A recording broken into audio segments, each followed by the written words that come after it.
Who started? Oops.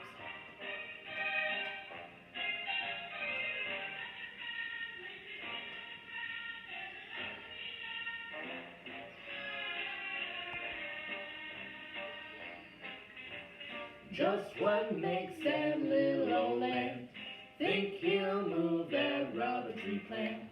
Anyone knows an ant can't move a rubber tree plant, but he's got high hopes. He's got high hopes. He's got high apple pie in the sky. Hope so anytime you're getting low, instead of letting go, just remember that ant. Whoops, there goes another rubber tree plant. Whoops, there goes another rubber tree plant. Awesome. Hello, everybody. Welcome to week 7, day 3 of Positive Actions. Hope you like those little hand signals we did with it that time. We're evolving here. Yeah, we're getting a little fancy you know? here, you know. Or we're getting really bored. I mean, that could be too. And Ace didn't even, I think he joined in a little bit there, but he didn't, he wasn't disruptive. Thank you very much, Ace. So, Xander, if you've been scolding him, it sounds like he listened to you. Because look at him. He's just kind of laying there in his chair, being pretty good. So, yesterday, we talked about Jacob and the bullies and what he needed to do. So we've been learning this whole time about how the way we want to be treated and how we should treat others the way we want to be treated. Everybody wants to have a friend or a lot of friends.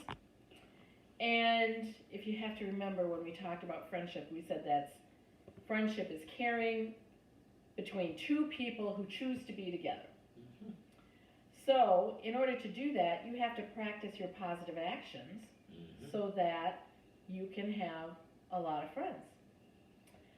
So, today we're going to read a story about the new king of the forest. And it is not the Cowardly Lion. Oh, yeah. King of the forest. I just want you to know that that is Xander's favorite movie. So he's gonna like that in there. So, but this is a different king, and he found out what he needs to do to make some friends. So, Caridin, the hyena, was the new king of the forest, but he was a mean king, and he treated all the creatures of the forest badly. He didn't have any friends at all. How sad that must be. One day, Caridin asked the elephant, who had been a long-time advisor to the kings of the forest, why he thought that he, Caridin, didn't have any friends. Well, Your Highness, it is because you treat everybody badly, said the elephant. You are not nice to them. Get away from me, you ugly beast, Caridin cried. You bag of fat and bones, you're nothing but a pile of useless gray wrinkles. Oh. That wasn't nice. That wasn't nice. Do you think the elephant is his friend? I wouldn't talk to him again. The elephant was stunned. He wasn't sure what to do. Never had anyone spoken to him like this before, and certainly not a king. But the elephant's warning made no difference to Caridin. He made it plain to everyone that he had no time for their troubles. They would have to get by as best they could. And furthermore, the kingdom was his. They lived in the forest because he said they could.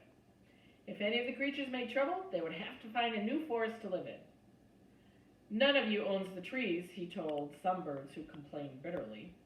They all belong to me, do you hear? Now get away before I send you to live among the rocks. Then he laughed a horrid laugh that sounded like sand grinding on glass. Ooh. After a while, since Caridin was lonely, he decided, what do you think he decided to do? He would just order somebody to be his friend. He was the king after all.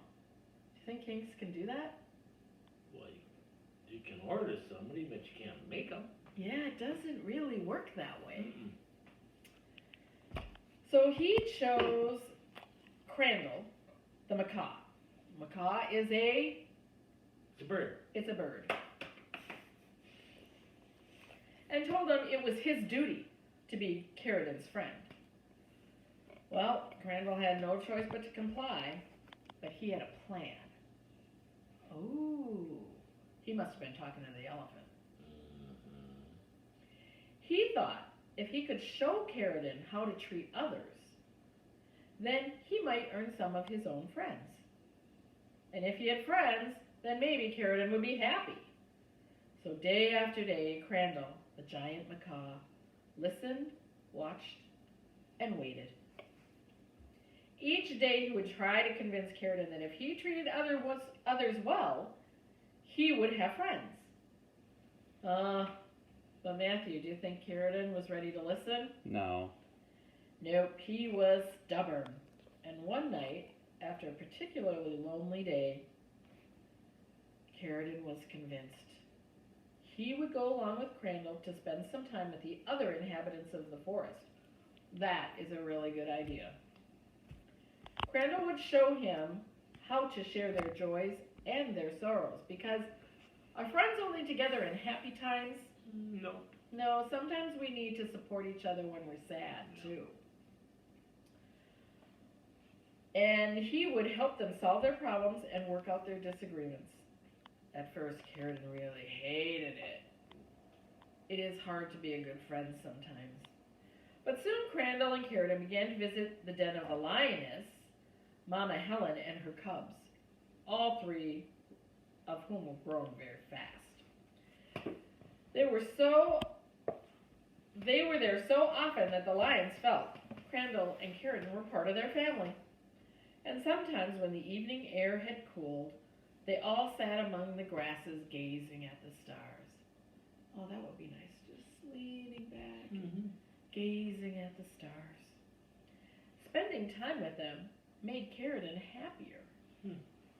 Oh, I could see that, don't you? Yep. Yeah. Often, Crandall and Cerridon carried the news of the forest to the lion family. They told them who was in trouble, who had the joy of a new home or new babies, or who had a problem to be solved. Cerridon would ask each cub for an opinion on the matters he described.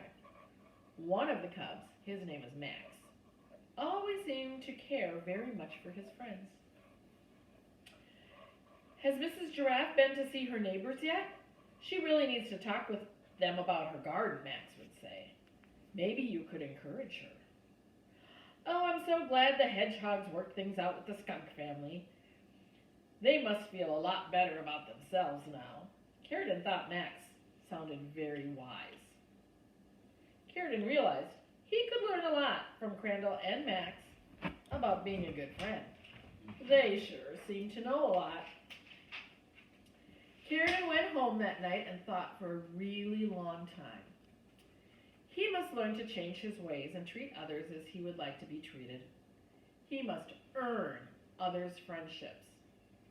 Is that right? That's the big part. You earn your friends. Yep. You have to earn friendship from people. You can't just expect people to be your friends because you want them to. Yep. You have to earn it. And Ace, you're fine. We are all your friends. Ace is feeling a little neglectful, I think. So he said hello to everybody. Awesome. The next morning it was like the forest had a new king. Cerridon worked hard to bring happiness and peace back to the forest. Hey, come here.